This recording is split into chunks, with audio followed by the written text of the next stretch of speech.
people. Welcome to Have Guitar Will Travel, presented by Vintage Guitar Magazine, with your host, me, James Patrick Regan, otherwise known as Jimmy from the Deadlies. And today I'm speaking with guitarist and band leader William Beckmann. In our conversation, William tells us about his upbringing in West Texas and what it's like to play at the Grand Ole Opry and what it consists of as far as rehearsals. William talks gear, his Martin D28 and a Gibson J-45 that tragically is a road casualty, as well as a J200. William also talks about his electric gear, and William discusses his new album, Whiskey, Lies, and Alibis, and how the process works for recording the album, and how the band differs from his touring band. William describes his touring schedule and the special Christmas shows he does, and William tells us about his management and agent, and how the process of getting that support happened. To find out more about William and to hear his tunes, you can go to his website, williambeckmann.com. That's WILLIAMBECKMANN.com. Please like, comment, share, and most of all, review this podcast. I'd really appreciate it. And please support Vintage Guitar Magazine and all the wonderful things they do for us guitar players, because they do so many wonderful things for us guitar players. Here's my friend William. Hey. Hello, hello. How are you, William? James, how are you doing? I'm doing good. Nice man. Nice to see you. Yeah, good to see you. Where are you at right now? San Antonio, Texas. Is that where you're from? I'm originally from Del Rio, Texas, which is about 150 miles west of San Antonio. But I live part-time here in San Antonio and part-time up in Nashville. So. Okay. What about you? Where are you at? I am in my car. Okay. I'm in American Canyon, California, which is cool, man. Just south of Napa and just north of, well, it's on the San Francisco Bay. I'm about a half a mile from the bay. Rock on, man. That's awesome. What's it like playing the Grand Ole Opry? Man, it's everything you would imagine. It's obviously an honor to get invited to play. I've done it now, I think, maybe 5 times. But the first time I did it was about a year and a half ago, my Opry debut. And, man, I had half of my hometown flying to Nashville for it. It was really cool. Yeah. Oh, yeah. But just to be on that stage and to be standing in the circle is one of the greatest feelings ever. Sure. And it sounds amazing in there. And of course, the band is arguably one of the best bands, definitely in Nashville and maybe in the country. So just to get to hear them play, back me up, it was really a memorable experience for sure. Sure. Do you guys rehearse ahead of time? Or do you just give them the charts? Yeah, the way what happens is it's kind of nerve-wracking too, because they basically let you run the song once with the band backstage. They have like a rehearsal spot, and everybody knows they've got it all charted out, and they know the song. They've all listened to it and done their homework. And you basically just run it down with them, and of course they're so good they never miss a beat, and you're like, yeah, that sounds pretty good, and they're like, all right, we'll see you out on stage. You're like, okay. and they just nail it. It's a really weird but impressive experience to see them just play a song they've never played before and then go out and do it. But they do it every night. It's nothing new to them, I don't think. Yeah. For me, it was I was like, are you sure you don't want to go over it one more time? They're like, no, we got it. We'll see you out there. I'm like, all right. And how many songs do you do when you do the Opry? Do you 3? The first time I think I did, usually it's either 2 or 3 songs. Mm-hmm. But the last couple times I've done it, man, I've just had fun with it. I've played a few songs that I've written, but you know, like I said, they're such a great band. I've thrown in some covers. I think one time I did a Willie Nelson cover. And then one of the times that they asked me to play was like Johnny Cash night. They were honoring Johnny Cash, and so everybody had to play Johnny Cash songs. And I think I did Jackson, and then I did a song of his, kind of a deeper cut, called I've Got Stripes. Sure, of course. Mm-hmm. Yeah, right on. That's great. And I saw you were playing a Martin the one time I saw you play. Yeah, I play a Martin D28. That's what I play. I just got a new one. Martin was awesome enough to send me a new D28 for free, which was, I'll take that, you know? Yeah, right on. But yeah, I love my D28, man. It's a workhorse. I mean, it's just one of the classic guitars, the dreadnoughts that everybody plays. I actually used to have a Gibson J-45 that I still have. It needs to get fixed. I actually had a unfortunate event. One of my crew guys, I guess, didn't realize that it was behind his truck, and he ran that guitar Oh, over. no. Yeah, it was such a great guitar, and so it's not in good shape right now. But they said I've shown pictures of it to some professionals, and they think that they can fix it. So we might get that one up and running again. But Right on. but yeah, it was either a J-45 Gibson or a D-28 that I was playing. But now, as of lately, it's just been a D-28. Okay. And then in your promo shots, you have J200. Yeah, that's actually, and what's funny is I've lent that guitar to a friend of mine, Todd Lombardo, who's a fantastic session player in Nashville. He played all the acoustic parts on this record that I just finished. And I had that J200. He's like, you know what's crazy, man, is I've never had a J200, and I've always wanted one for sessions. I was like, you know what, dude, this guitar kind of lives under my bed in Nashville. If you want to just throw it on some sessions, man, why don't you hold on to it and play it for a couple months? And when I need it back, I'll ask for it back.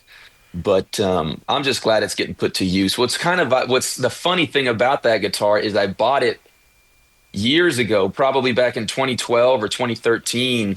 And I'm kind of a smaller guy, and I didn't realize. I mean, I knew it was a big, it was a big guitar, but I was too self-conscious to ever play it live because I looked kind of funny playing it. I looked like little Jimmy Dickens or something, because he would play one of those, and he was such a small dude that he would do it on purpose because he looked ridiculous playing such a big guitar. So I was like, oh man, that's unfortunate. And so I just played it at home and wrote songs with it. Sure. And I never took it out on stage, but it's a great sounding guitar, man. Yeah. And if you got 13s on it, it's a little tough to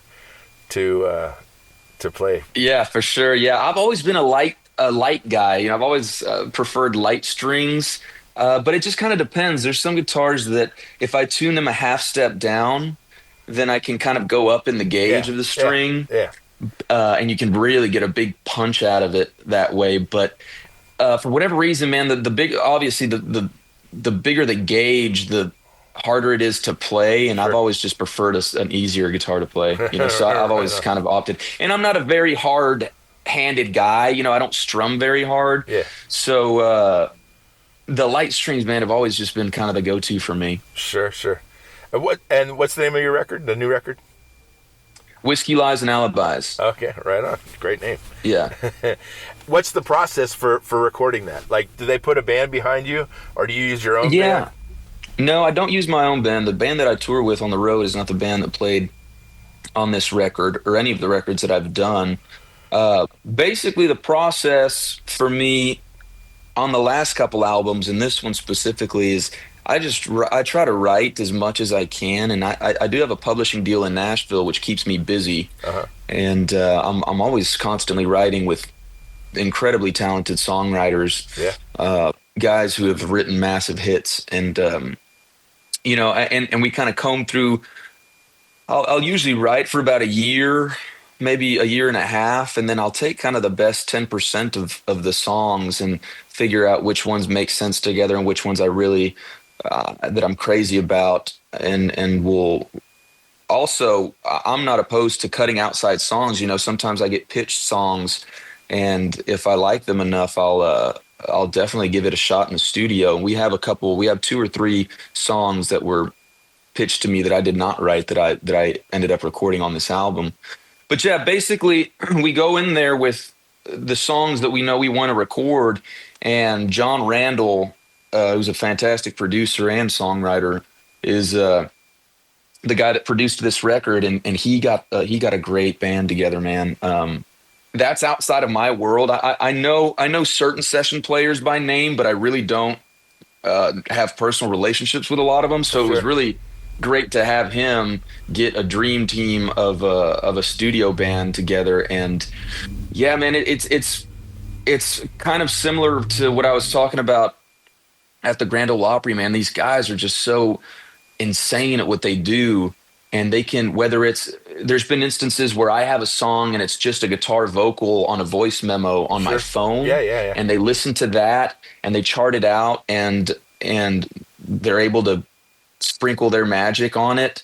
And then there's other times where you write a song and there's a demo that gets made from it. And sometimes you're writing with guys that are actually like kind of producers themselves. Like they can make a demo and they can put drums, whether they're programmed drums or real drums or whatever. Yeah. And then they'll send you this demo and it's already done up. You know, there's guitar parts, there's harmonies, there's bass, drums, the whole thing. And then when it comes time to record the song for real, it's kind of up to the band whether or not they want to stick to the way the demo was or add something else and try to approach it from a different angle. It's kind of different song by song, but I think the bands and the session players actually prefer to listen to a raw guitar vocal because it leaves it open for interpretation. Sure. What they want to do with it. And so it's really an interesting process to see that. And then it's ultimately up to me and the producer to decide what we like, what we don't like, what we could kind of work with, or what we could maybe experiment a little bit more with.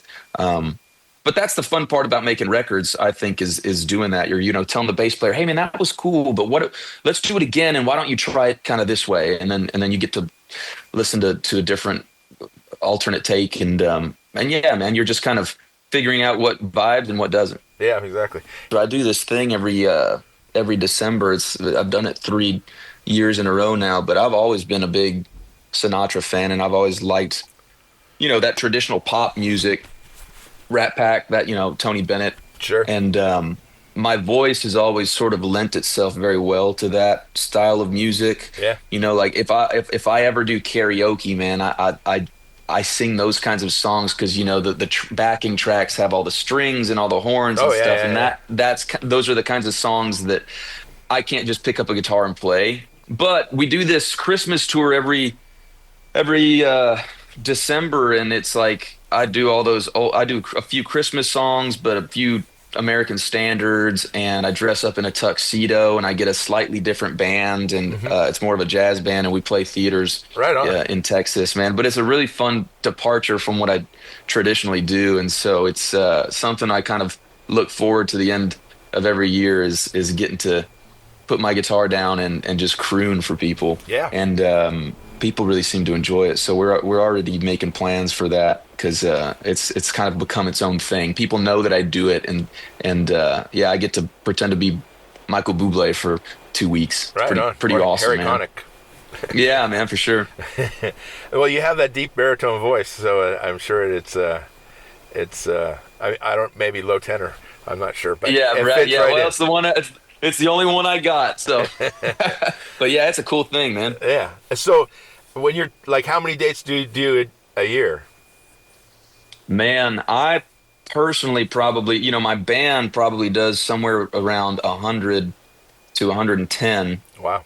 And then I do a couple acoustic things, which probably puts me somewhere around 130. You know, 130 shows a year. Yeah. But decent. We're always staying busy, man, and that's kind of the Texas way of doing things. We're just constantly road dogging it. You know? And what are the venues you're playing? Like what style of venues? Yeah, it depends. We do a lot of outdoor venues, couple theaters. Yeah. But you know, we're on some festivals this year too. It's all ever changing, which is nice. You know, we never really know what to expect. We play a lot of the same venues, maybe 2 times a year. But I'd say 80% of my shows are still Texas-based shows. Yeah. We're getting outside of the state a little bit more and more. We're about to go. We just did 2 weeks on tour with Parker McCollum. We went to like Minnesota. We were in Kentucky. We went to. We were in Illinois as well, and that's always fun, hopping on support slots that are arena dates.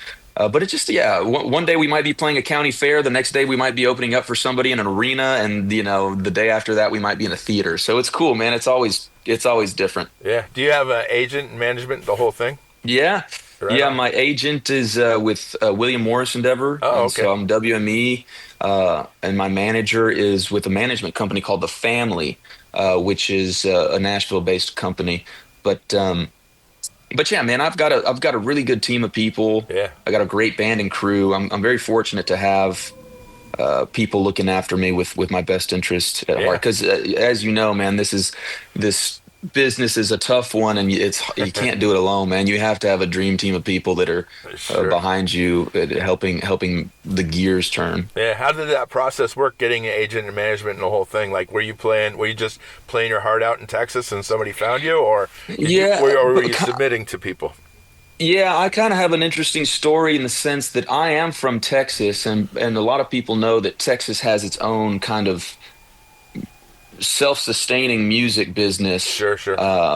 And when I was coming up, I was listening to a lot of what they call red dirt country, Texas country, you know, people who are now friends of mine, the Randy Rogers Band, Wade Bowen, Stoney LaRue, Josh Abbott Band, all those guys. And so when I was in high school, I was listening to a lot of that stuff.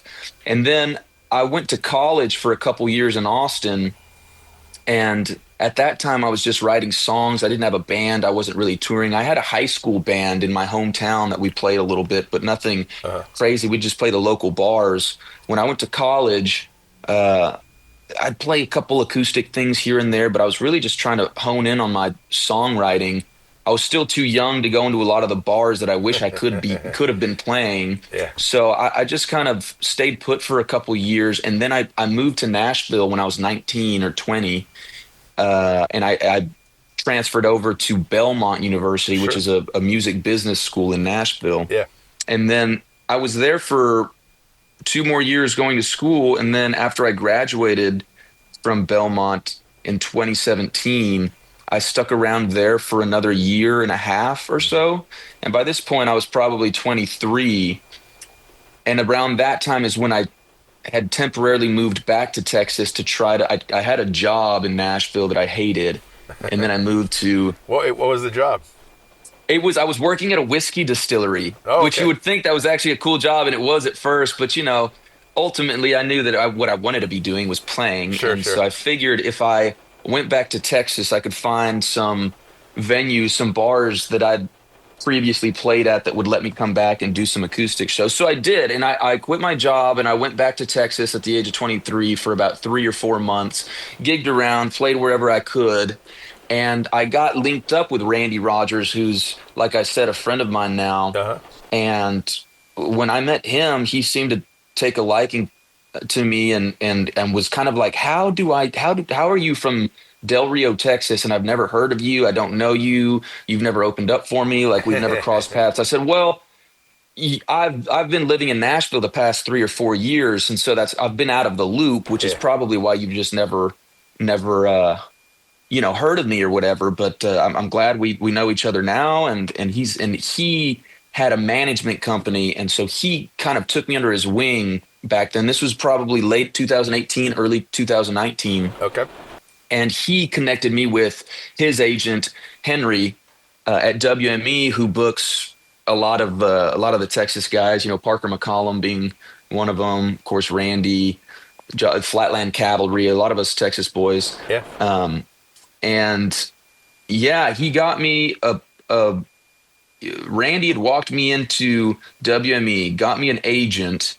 Then he walked me into Warner Chappell, got me a publishing deal. Right on. And so it was awesome for about a year. And then COVID happened and everything kind of got put on hold for a little while. I was still writing as much as I could. But yeah, it was a weird thing to be like, I've been living in Nashville trying to get a publishing deal for years. And then I moved back to Texas, get connected with the right guy. And all of a sudden it's, in the palm of my hand. So it was a weird thing. But yeah, that was kind of how it all started. And then I recently got a record deal about a year and a half ago with Warner as well. So my publishing is with Warner, and my record deal is a Warner deal as well. Right on. And for your band, are these guys you've known forever? Are these guys you met in Nashville? Where's your band come from? Band is a Texas-based band, and I have to give my drummer Jeremy a lot of credit because he was the one. He's also my MD and musical director, and he's really the one that recruited most of them. Again, having been in Nashville, I know a lot of Nashville players, but not too many Texas guys. And we found it kind of better to have a Texas-based band because we're all based in Texas, so we bus call out of Texas. It'd be hard to fly people in from Nashville every weekend. So, but I got really, really lucky, man. Killer band. I'm very proud of those guys, and the crew I've managed to get to work with me is also top notch. So sure, it's been a slow, as you know, man. I mean, half of the thing is being good, the other half is like being cool.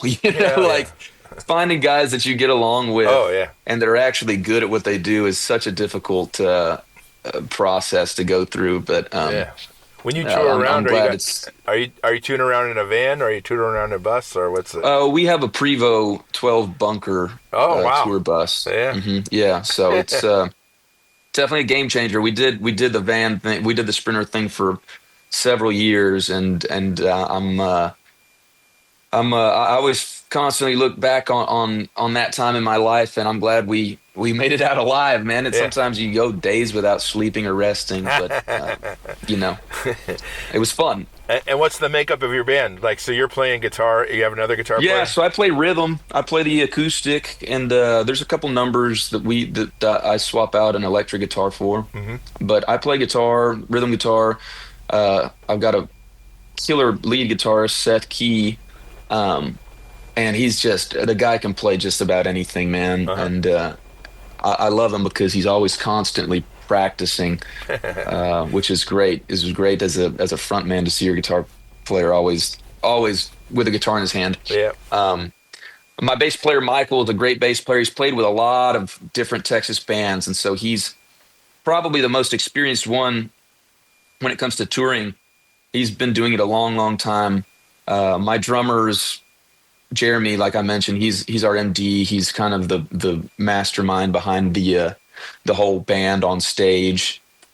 He actually studied at Berkeley, so he's a great jazz drummer.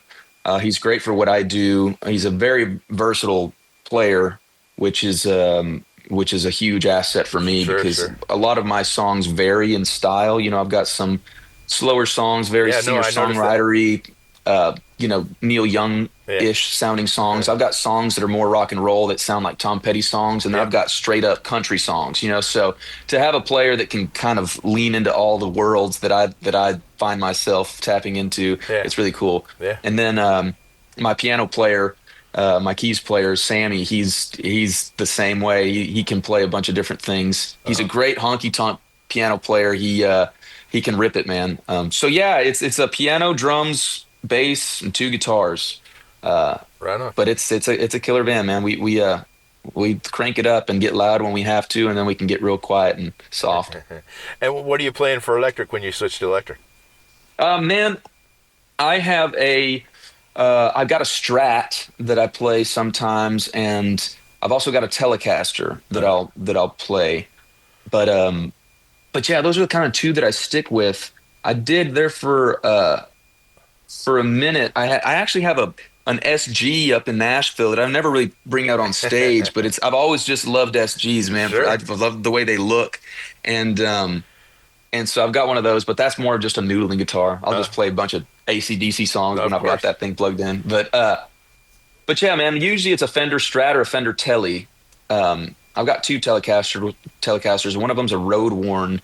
It's like a blonde road worn guitar that I got probably, I don't know, 13, 14 years ago, and it looks all beat to hell. Yeah. Even though it's not really that vintage. They just made it look like an old 50s guitar. Yeah. Yep. But it's cool, man. And what are you plugging into?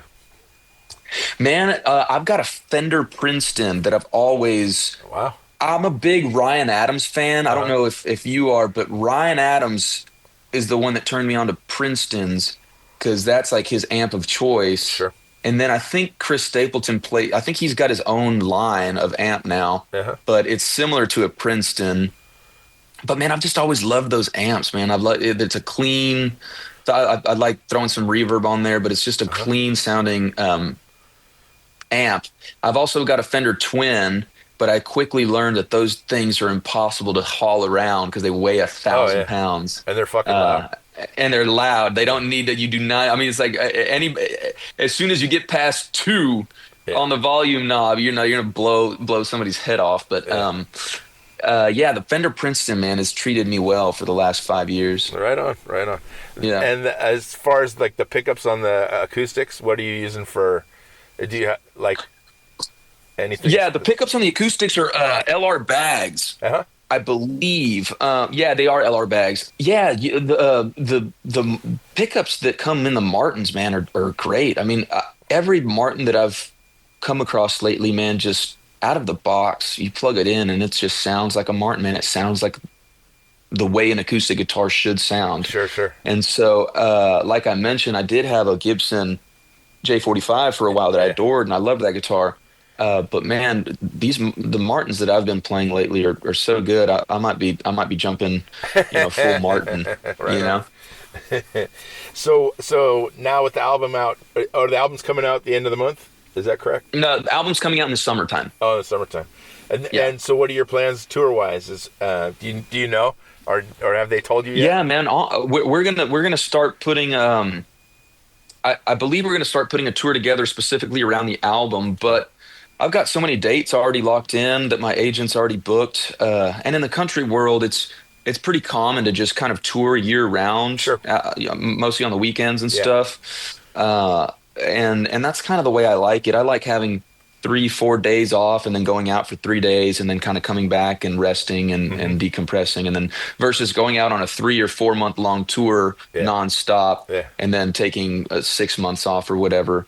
But yeah, we're trying to just play as much as we can, get the new songs out there. We've already started to incorporate some of the newer tunes, some of which are not even out yet, into the live set, just to kind of get people excited and familiar with the new tunes. And it's fun for us to be able to start sprinkling in new tunes that we get to play. It's exciting whenever the set changes. Oh, of set course. list, Yep. Are you married? I'm not married, no. Good for you. Yeah, it'd be difficult if I was. I mean, my hat off to my touring mates that are married, because it takes a very special kind of partner to be able to put up with this lifestyle. It's no easy thing being gone as much as we're gone, or having such a fluctuating schedule. Things pop up, plans change, and it can get very frustrating. So, not married, but hopefully at some point in my life I can find someone who can put up with you, who can be excited about this lifestyle as much as I am. Well, it's been wonderful talking to you, William. I appreciate your time. Thank you so much, James. I appreciate you. Yeah, right on. And I wish you all the luck in the world. And if you're in California, I hope I get a chance to see you. I would love that, man. We're a phone call away, so please reach out. I will. Thank you very much. Thanks, man. Bye-bye. Peace. Thanks for listening to Have Guitar Will Travel. You can catch up on all the things I'm doing at thedeadlies.com. And I'm on all the social media platforms as well. And please support Vintage Guitar and all the wonderful things they do, because they do many, many wonderful things for us guitar players. Thanks. Please subscribe. Please tell a friend. And I'll see you guys next week. Bye, guys.